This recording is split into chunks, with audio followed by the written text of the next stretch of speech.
Hello everyone, my name is Atharva and this is the repo which I have chosen, the WordPress repo.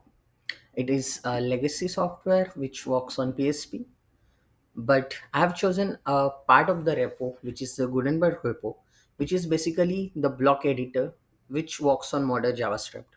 So it is around 890k lines of code which matches the requirements for our submission. And so this is the Gutenberg repo, and I have created two PRs on this repo. So now I'll go one PR at a time. So let me start with one of my PR. So generally, the Gutenberg repo has a lot of features, but it did not have a version differencing feature. So if we save a version and what things have changed from that, so it did not have something where we could track that. So I added that feature. So for example, this is the current version of our revision. So let's try adding something. Hello, Atharva. And now we'll just save the draft. So now we can see it is saving here, as you can see. And when it is saved once, so then we can go to this version differencing. So revision version differencer. So when you click on this, you can see that it is loading, and you will be able to see what changes have been made from the last save. For example, we added this hello Atharva thing here, so we'll see that it will be added there. So for example, we can see all the history saved here. Let's go to the first one here, and we can see that hello Atharva was changed from that, and we can see the unchanged paths as well here. Now if we go back and make another change,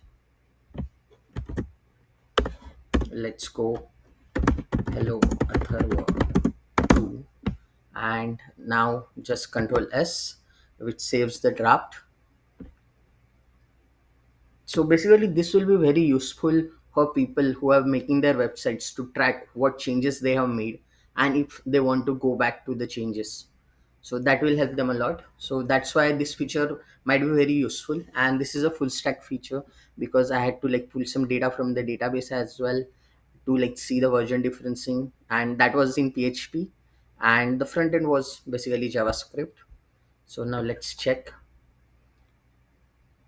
So this takes on, as it is running on local, so this takes some time to run because of the system requirements, system limitations. But once like it is, so for example, this we have added a one feature here. So this is the latest one from the last one. So let's check here. So you can see that we have added one change here. So that's how it works. Thank you. I'll continue with my next new feature.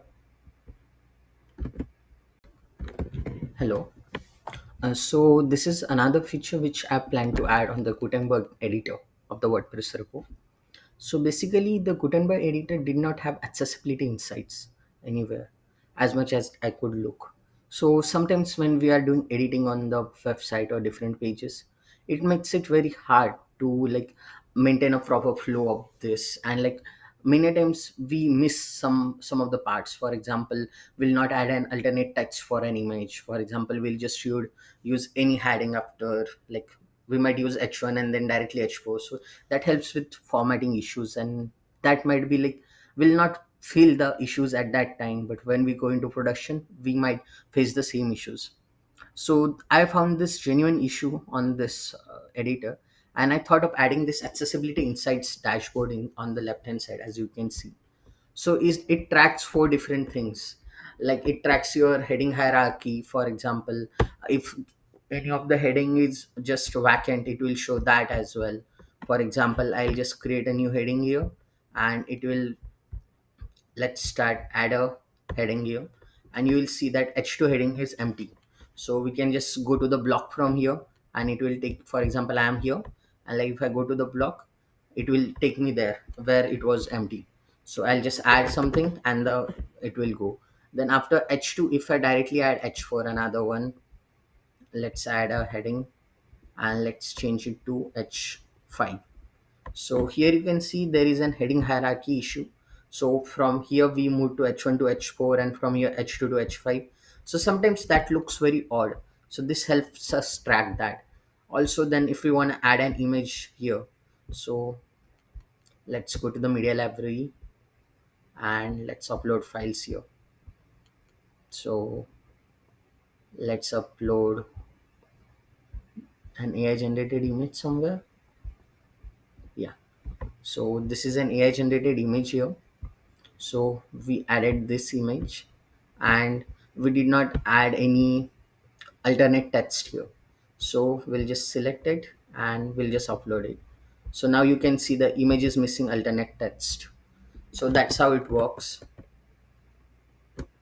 Along with this, like, if there is an non-descriptive link test, sometimes we add links to our websites and it misses it, so it will also track that. So that helps us like keep the website into check, and like it is accessible for all kind of people. For sometimes people, so the accessibility features are mainly for the people with some issues, like not issues, but they are like specially able people. So sometimes they just use like a audio text, so if the image does not have an alternate text, they'll not be able to view that. So that was my thought process behind adding this feature, and I think this feature is quite good. Now let me walk you through my how I worked on this repo. So basically the Gutenberg repo is a quite a big repo, not a million line, but it is 890,000 long repo.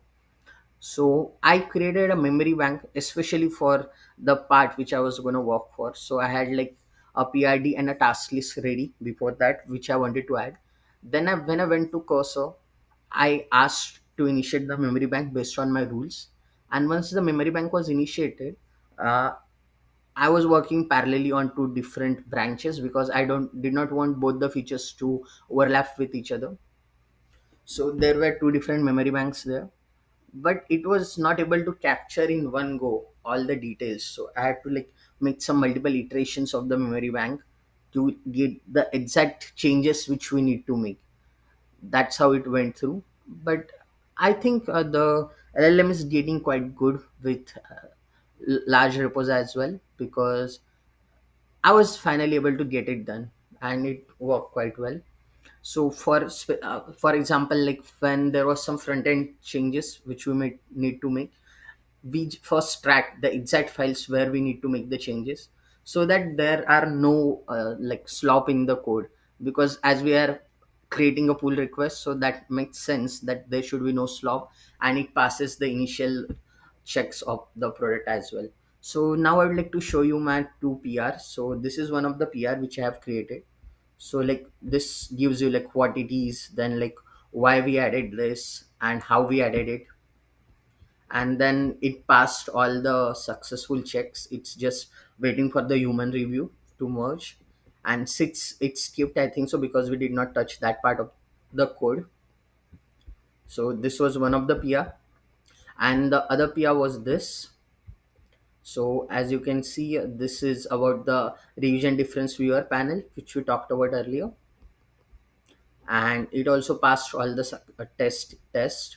And as we can see here, I've already created an WordPress account and also linked it to my GitHub, so that like it shows that I was the co-author of this. And along with this, I have like given them proper this, we have to add a type feature label, but as I was a first time contributor, I was not able to add that. There's no settings here, but I've put a message to them that to add the label there, so that we know that it is a new feature. And these are like the files changes and the checks and everything here. So like it passed almost all the change, all the checks and everything. So it has proper documentation as well, which was required for the repo, which was mentioned in their documentation as well. So that is it from my side. I hope this both the PRs get merged, and I hope I did some substantial work, even though it was not very big change. But I hope it is something which makes change to the people. Thank you.